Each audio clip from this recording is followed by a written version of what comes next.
Lovely student. सो आज मैं आपको कराने वाली हूँ स्टैटिस्टिक्स का चैप्टर नंबर फर्स्ट। ठीक है, सो इंट्रोडक्शन। सबसे पहले मैं आपको बता दूं कि आप पूरी वीडियो देखना, सारे कॉन्सेप्ट आपके क्लियर हो जाएंगे। बहुत आसान से आसान लैंग्वेज में समझाने की कोशिश करूंगी। सो इकोनॉमिक्स क्या होता है बेटा? The word economics has been drive from 2 Greek words. 2 Greek शब्दों से बना है इकोनॉमिक्स।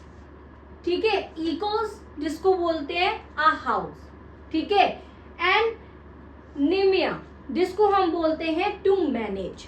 ठीक है, economic means household management. Earlier it is use to called as political economy. पहले इसको पॉलिटिकल इकोनॉमी की तरह यूज किया जाता था, लेकिन इसको आज बोलते हैं हाउस होल्ड मैनेजमेंट। ठीक है, सो अब इकोनॉमिक्स की डेफिनेशन अलग अलग प्रोफेसर ने दी है। ठीक है, so according to Adam Smith, Alfred Marshall, Lionel Robbins and professor Samuelson, इसकी अकॉर्डिंग बताऊंगी मैं इन्होंने क्या क्या डिफाइन किया है। ये आपको पता होना चाहिए, 1 मार्कर में ये आपसे पूछा जाता है। So according to Adam Smith का कहना है कि इकोनॉमिक्स जो है एक वेल्थ है। Economics is the science of wealth. He is also known as father of economics. Adam Smith को फादर ऑफ इकोनॉमिक्स भी कहा जाता है, और एडम स्मिथ ने डिफाइन किया है कि इकोनॉमिक्स वेल्थ है। वेल्थ मीन्स पैसा। ठीक है, पैसा जो है वो हमारी इकोनॉमिक्स है। अकॉर्डिंग टू एल्फ्रेड मार्शल, इन्होंने कहा नहीं भाई, इकोनॉमिक वेल्थ ही नहीं है, वेलफेयर भी है। तो एल्फ्रेड मार्शल ने बोला कि वेलफेयर भी है। Economics is a study of man in the ordinary business of life. It inquires how he get his income and how he use it। भाई इकोनॉमिक्स खाली पैसा ही नहीं है, बाकी ये सारी चीजें भी होती है कि कैसे इंसान अपना पैसा यूज करता है, कैसे जनरेट अपनी इनकम करता है। तो वेल्थ भी है। ठीक है, वेल्थ हो गया, वेलफेयर भी है। ठीक है, सो ये 2 चीज हो गई। Then according to professor Lionel Robbins, अब लियोनेल रॉबिन्स ने बोला कि भाई देखो, वेल्थ और वेलफेयर के साथ ना मेन जो है इकोनॉमिक स्कार्सिटी है, क्योंकि इकोनॉमिक्स का जन्म ही स्कार्सिटी से हुआ है। जब कमियां सामने आई तभी तो इकोनॉमिक्स ड्राइव हुआ। Economics is the science which studies human behaviour as a relationship between ends and scarce means which have alternate uses. अब देखो, मैंने आपको पहले भी पढ़ा चुकी हूँ जो आपका ये इकोनॉमिक्स है, प्रॉब्लम्स ऑफ इकोनॉमिक्स है। इकोनॉमिक्स की प्रॉब्लम होती है स्कार्सिटी, कमी। जब कोई प्रॉब्लम जनरेट होती है, क्रिएट होती है, तभी जाके इकोनॉमिक्स वहां पे काम करता है। अब आपके पास कहीं पे किसी चीज की कमी है, कहीं पे किसी चीज की कमी है। सबसे पहली बात तो एलोकेशन ऑफ रिसोर्सेज। ठीक है, और आपका जो है स्कार्सिटी इतनी ज्यादा है, भाई कहीं पे पानी की कमी है, कहीं पे एक्सेस पानी का यूज हो रहा है। ठीक है, so scarcity is the root of all economic problem. भाई एक प्रॉब्लम सबसे बड़ी कि स्कार्सिटी है। Scarcity affect our daily life. Yes, scarcity आप डेली लाइफ को भी इफेक्ट करती है बहुत ज्यादा। ठीक है, अब आपके पास भाई आपके पास अगर कि आपको मन कर रहा है कि भाई मेरे को ये चीज लेनी है, पर आपके पास पैसों की कमी है। ठीक है, हो सकता है आपके यहाँ पर जो एम्प्लॉयमेंट है वो कम हो। ठीक है, बहुत सारी चीजें इफेक्ट होती है। आपके यहाँ पे एजुकेशन सिस्टम तो अच्छा ना हो, जो कि as compare to another state. ठीक है, तो ये सारी चीजें होती हैं स्कार्सिटी से। ठीक है, सो लियोन ने क्या बोला, भाई वेल्थ वेलफेयर के साथ स्कार्सिटी भी है। ठीक है, स्कार्सिटी समझ में आ गया आपको। देन आपका आता है अकॉर्डिंग टू प्रोफेसर सिमिल्सन। भाई सिमिल्सन ने बोला, उन्होंने क्या करा, तीनों की बात सुन ली और फिर एक डेफिनेशन बना दी। क्या बना दी? Economics is the study of how man and society choose with or without the use of money to employ scarce productive resources which could have alternative uses to produce various commodities over time and distribute them for consumption now and in the future among various people and group of society। So Professor सिमिल्सन ने एक growth oriented definition दी। उन्होंने कहा भाई economics जो है वो economics है कि भाई जो आज के टाइम पे आपके पास रिसोर्सेज अवेलेबल हैं उनका इस तरह से इस्तेमाल करो जो आज भी इस्तेमाल हो सके और फ्यूचर के लिए भी यूज हो सके। ठीक है, अगर आपके पास किसी चीज की कमी है तो भाई रिसोर्सेज के अल्टरनेटिव यूजेस भी होते हैं। भाई पेट्रोल सिर्फ क्या गाड़ी चलाने के लिए यूज होता है क्या? मशीन्स में नहीं डलता, मशीन में भी डलता है, बाकी और चीजों में भी इस्तेमाल होता है। ठीक है, सो उन्होंने एक डेफिनेशन बना दी, तो इस डेफिनेशन पढ़ लो। क्या बोला उन्होंने? Economics is the study of how man and society choose with or without the use of money to employ scarce productive resources which could have alternate uses to produce various commodities over time and distribute them for consumption now and in the future among various people and group of society। समझ में आ गया? बस आपको ये ध्यान रखना है।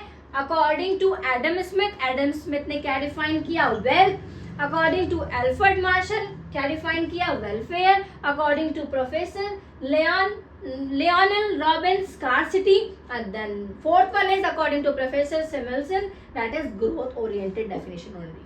ठीक है, आपको पता होना चाहिए अलग अलग डेफिनेशन किसने डिफाइन की। देन अगर हम बात करें नेचर ऑफ इकोनॉमिक्स, देखो इकोनॉमिक्स को साइंस भी कहा जाता है और आर्ट भी कहा जाता है, दोनों चीज आपको समझाऊंगी। Economics as an science, science is a systematic body of knowledge which analyzes cause and effect relationship and scientific principles have universal validity। देखो cause and effect relationship होता है, अगर मैं cause की बात करूं कि समर है, ठीक है, मैं बोलूं कि भाई गर्मी बहुत लग रही है, तो किसकी वजह से लग रही है? समर से इसकी वजह से गर्मी लग रही है, तो कॉज क्या हुआ? समर। इफेक्ट क्या हुआ? गर्मी लग रही है। ठीक है, तो कॉज एंड इफेक्ट रिलेशनशिप बताता है साइंस। साइंस हमें पता है भाई सिस्टमेटिक बॉडी ऑफ नॉलेज है, हर चीज सिस्टमेटिक वे में काम किया जाता है। ठीक है, और यूनिवर्सल वैलिडिटी है। ठीक है, सो इसलिए इकोनॉमिक्स को साइंस भी कहा जाता है। अब इसमें आता है बेटा एक आपकी पॉजिटिव इकोनॉमिक्स, एक आपकी नॉर्मेटिव इकोनॉमिक्स। पॉजिटिव इकोनॉमिक्स क्या डिफाइन करता है?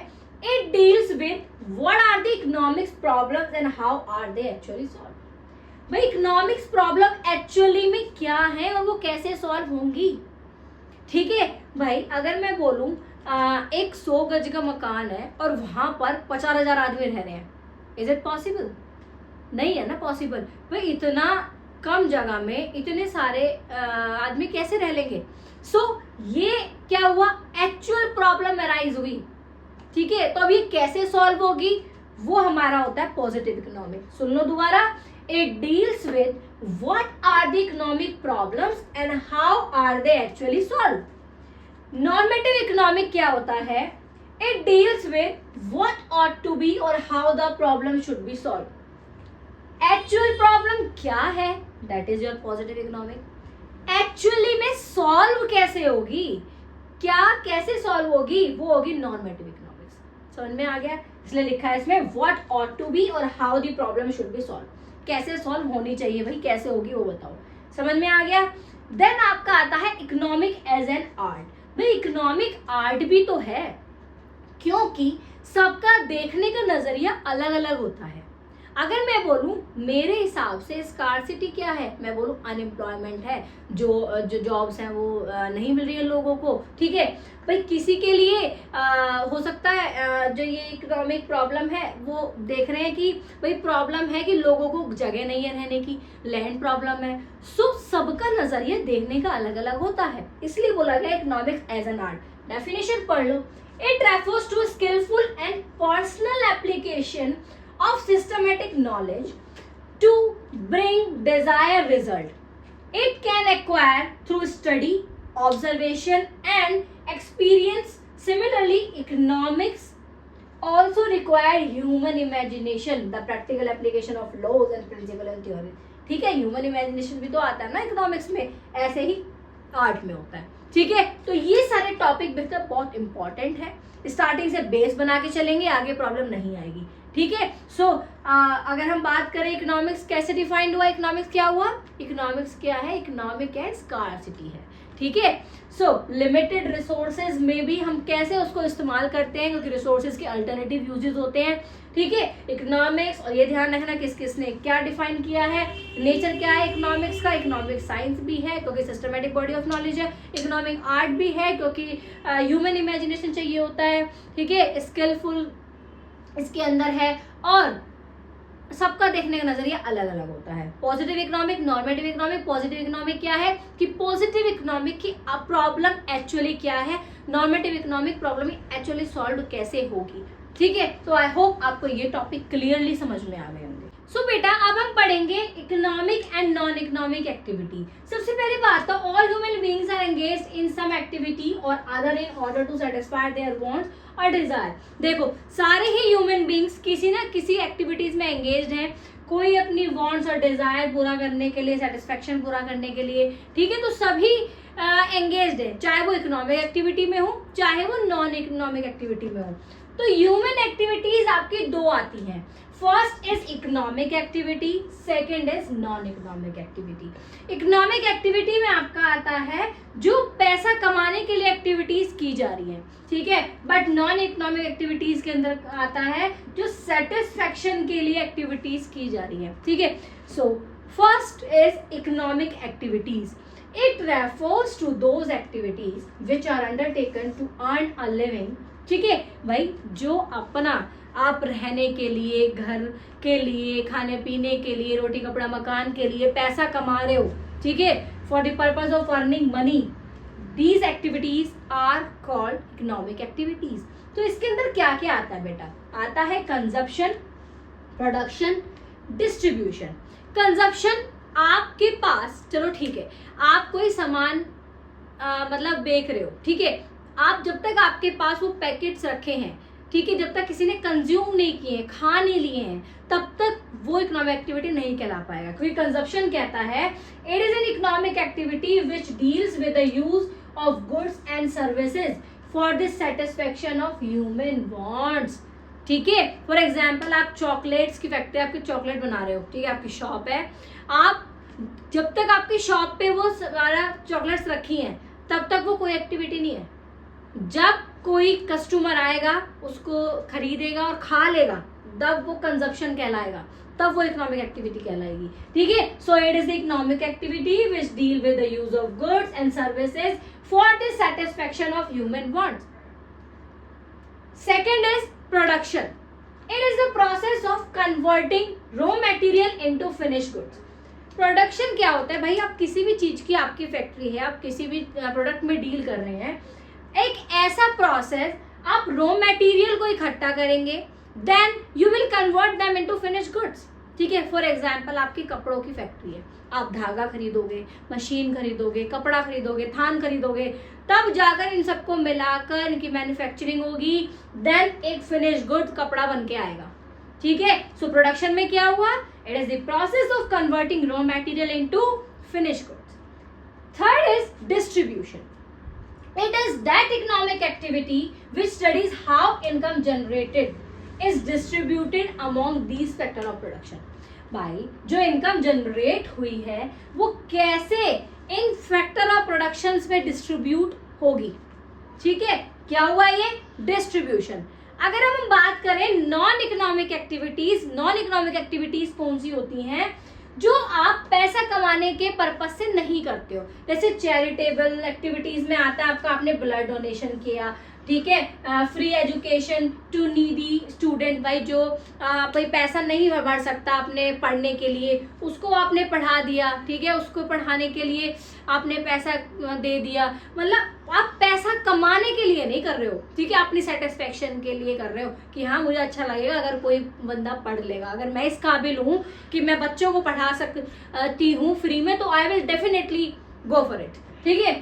सो सोशल एक्टिविटीज कौन सी हुई बेटा, like get together, attending parties, political activities. देखो अब देखो हम क्या पढ़ेंगे इसके अंदर, एक तो charitable activities, social activities, political activities and regional activities. Charitable activities आपको समझ में आ गया, blood donation camp, free education to needy student. Social activities में आपका आता है जैसे आप गेट टुगेदर कर रहे हो, अटेंडिंग पार्टीज, पॉलिटिकल एक्टिविटीज में आता है आपका perform by different political parties. Religious activities में आता है आपका लाइक प्रेइंग टू गॉड, ठीक है। सो ये सारी चीजें हो रही है कि जब आप पैसा कमाने के पर्पज से नहीं कर रहे हो, अपनी नीड के अकॉर्डिंग, अपने डिजायर और वांट्स के अकॉर्डिंग आप ये सारी चीजें कर रहे हो, ठीक है। सो नेक्स्ट अब आपका आता है स्टैटिस्टिक। स्टैटिस्टिक्स होता क्या है? स्टैटिस्टिक का वर्ड में तो देखो लैटिन वर्ड में भी है, ठीक है, इटालियन भी है एंड जर्मन भी है। और अब देखो the word statistics seems to have been derived from Latin word status और द इटालियन वर्ड स्टेटिस्टा और द जर्मन वर्ड स्टैटिस्टा और the Greek word statistique, each of which means the political state। क्या मतलब है इसका? Political state. अब हम statistic को दो सेंस में पढ़ेंगे, plural sense, singular sense.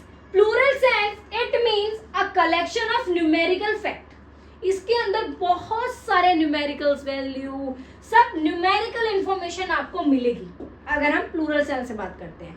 But अगर हम बात करें सिंगुलर सेंस में, it deals with the collection, presentation, analysis and interpretation of quantitative information, means method of dealing with information। कौन से methods आप यूज कर रहे हो for dealing with these information, ठीक है। अब हम इसको डिटेल में पढ़ेंगे, प्लूरल को भी सिंगुलर में भी, तो ध्यान से सुनना, ठीक है। एक बार रिवाइज कर लो। जो ह्यूमन की है वो एक्टिविटीज दो होती है, या तो ह्यूमन बीइंग इकोनॉमिक एक्टिविटी के लिए काम करेगा या नॉन इकोनॉमिक एक्टिविटी के लिए। इकोनॉमिक एक्टिविटीज आपकी होती है भाई जो आप पैसा कमाने के लिए करते हो, लेकिन नॉन इकोनॉमिक एक्टिविटी जो पैसा कमाने के लिए नहीं करते हो। इकोनॉमिक एक्टिविटी में क्या आ गया? कंजप्शन, डिस्ट्रीब्यूशन एंड आपका प्रोडक्शन, ध्यान रखना। देन नॉन इकोनॉमिक एक्टिविटी में जो अपने मन से कर रहे हो, आप पैसे कमाने की इच्छा से नहीं कर रहे हैं आप, ठीक है, डोनेशन कर दिया, किसी बच्चे को पढ़ा दिया, किसी को नीडी को आप राशन दे दिया, या कुछ भी आप कर रहे हो सिर्फ अपने सेल्फ सेटिस्फेक्शन के लिए। स्टैटिस्टिक्स का मतलब होता है पॉलिटिकल स्टेट, ठीक है। सो प्लूरल सेंस और सिंगुलर सेंस में हम पढ़ते हैं, इसको डिटेल में पढ़ेंगे अब हम। आई होप आपको ये पूरा कॉन्सेप्ट क्लियरली समझ में आ गया होगा, ठीक है। धीरे धीरे बिल्कुल पॉइंट टू पॉइंट अच्छे से समझा के कोशिश कर रही हूँ कि आपको आगे प्रॉब्लम ना आए, इसलिए बिल्कुल बेस से स्टार्ट कर रही हूँ, ठीक है। सो मेरे साथ पढ़ते रहो, चलते रहो, इसी तरह से आगे तक किसी भी चैप्टर में प्रॉब्लम नहीं आएगी, ठीक है। देखो इस तरह से पढ़ाऊंगी, चाहे किसी बच्चे का मैथ्स भी कमजोर होगा ना, वो भी उसका चैप्टर फेवरेट बन जाएगा, ध्यान रखना। स्टैटिस्टिक्स में जरूरी नहीं है जिसको मैथ्स आती है वही कर सकता है, आराम से कर लोगे आप, ठीक है। इस तरह से आप मैं टॉपिक्स को तोड़ के समझा कर कराऊंगी कि आपको सारे कॉन्सेप्ट बहुत अच्छे से समझ में आएंगे, ठीक है। चलो, statistics as numerical set of data. Plural sense में बात कर रहे हैं हम। In the plural sense statistics refers to aggregates of fact affect to a marked extent by multiplicity of causes, numerically expressed, enumerated or estimated according to reasonable standard of accuracy, collected in systematic manner for predetermined purpose and planned in relation to each other। भाई देखो statistic Plurals में आप plural sense में आप क्या करते हो, एक सिस्टमेटिक डाटा रखते हो, ठीक है, और एग्रीगेट ऑफ फैक्ट, ठीक है, तो सब कुछ मिलाकर, ठीक है। आप प्लूरल में क्या देखते हो कि भाई जिससे कंपैरिजन होगा उसी से कंपेयर करोगे, ठीक है। देखो पॉइंट्स में पढ़ते हैं, समझ में आ जाएगा। एग्रीगेट्स ऑफ फैक्ट का मतलब statistics are a number of fact, single and isolated figure are no statistics as such figures cannot be compared and no conclusion can be drawn from them। देखो aggregate of fact में लिखा है statistic जो है are a number of fact, भाई number of facts है, ठीक है।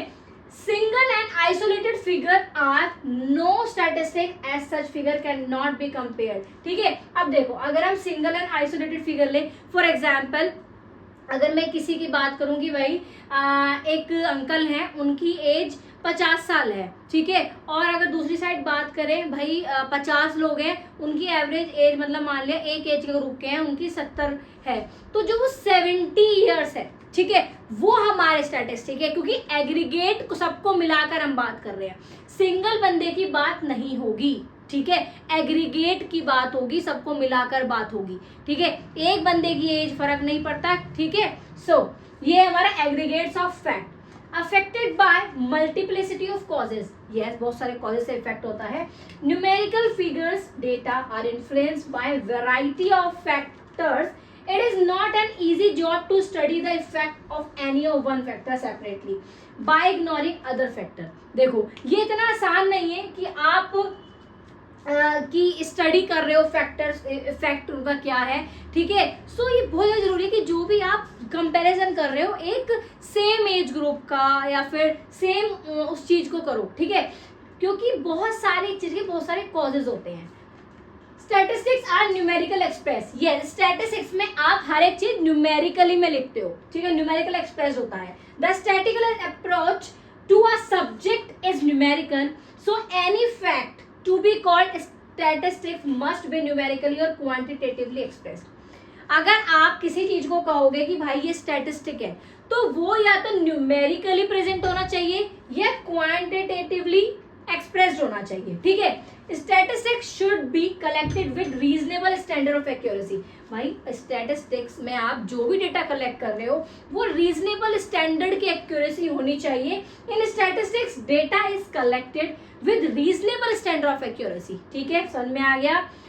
So next is statistics are collected for a predetermined purpose। भाई predetermined purpose के लिए होता है, समझ लो। The purpose of collecting statistical data must be decided in advance, otherwise usefulness of data collected would be negligible।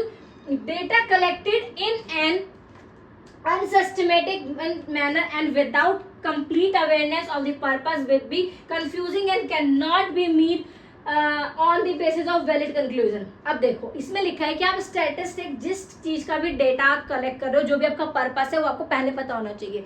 For example अगर मैं अपनी class में देखूं कि भाई कितने टॉपर्स हैं, ठीक है, मैं अपने पूरी क्लास का डेटा कलेक्ट कर रही हूँ, भाई कितने बच्चे वीक है, कितने स्ट्रॉन्ग है, कितने टॉपर्स हैं। अगर मैं खाली टॉपर्स का देख लूँ, ठीक है, कि भाई 70% टॉपर है, 30% को मैंने छोड़ दिया कि भाई जो एवरेज स्टूडेंट है, तो ये नहीं होगा। आपको सारा ही एग्रीगेट देखना है, ठीक है, वो जो एवरेज बंदे हैं, एवरेज स्टूडेंट्स हैं, उनको भी इंक्लूड करना है, टॉपर्स हैं उनको भी। तो आपका पर्पस प्रीडिटरमाइन होना चाहिए, ठीक है, वरना आप आधा अधूरा डाटा ले लोगे, उससे अच्छा इफेक्टिवनेस नहीं आएगी, ठीक है। Statistics are collected in a systematic manner. Systematic manner में ही कलेक्ट होता है। फॉर एग्जाम्पल अगर मैं आपको दूं, मैंने भाई अपनी 9th class, 10th class, 11th class, 12th class का एग्जाम लिया है, ठीक है, टेस्ट सीरीज चल रही है, टेस्ट लिया है, सब बच्चे बैठे हैं, और मैंने बोला बेटा जब आप सबका एग्जाम हो जाए तो मेरे को कॉपी सबमिट कर देना। जब वो कॉपी सबमिट सारे करने आएंगे, कोई 9th की कॉपी देगा, कोई 10th की कॉपी देगा, कोई 12th की कॉपी देगा, तो वो मिक्स हो जाएगा। ये सिस्टमैटिक मैनर नहीं है। अगर मैं बोलूँ 9th वाले जो बच्चे हैं वो यहाँ पर रखे, 10th वाले बच्चे यहाँ पर रखे, 11th वाले यहाँ पे, 12th यहाँ पे, तो सबका अलग अलग बंडल बन जाएगा। तो ये सिस्टमैटिक मैनर हुआ, ठीक है। For accuracy or reliability of data, the figures should be collected in a systematic manner. If the figures are collected in a haphazard manner, the reliability of such data will deteriorate. So before collecting data, suitable plan for their collection should be prepared। आपको पहले से plan रखना पड़ेगा कि मैं किस तरह से कलेक्ट करने वाली हूँ, ठीक है। या फिर आप ऐसे करो कि पहले 9th क्लास का बोलो कि आप जब आपका टाइम ये है, तो सबको मतलब अपने अकॉर्डिंग, ठीक है, जैसे आपको कंफर्टेबल लगे, पर लेकिन सिस्टमैटिक होना चाहिए। ऐसे नहीं है कि आप इतने अनसिस्टमैटिक मैनर में कलेक्ट करोगे, ठीक है। So next is statistics should be placed in relation to each other. अगर मैं बोलूं कि भाई अगर मैं अपनी जैसे कि मेरी पढ़ाई है, ठीक है, मेरे अगर मैं बोलूं कि भाई कि मैं जो 9th क्लास में पढ़ रही हूँ, मैं अपना रिजल्ट अपने 12th क्लास के बच्चे से कंपेयर कर रही हूँ, नहीं, अपने क्लास के बच्चे से करो ना। 9th क्लास का 9th क्लास से करो, 9th और 12th का क्या है, अपने ही एज उससे करो, ठीक है।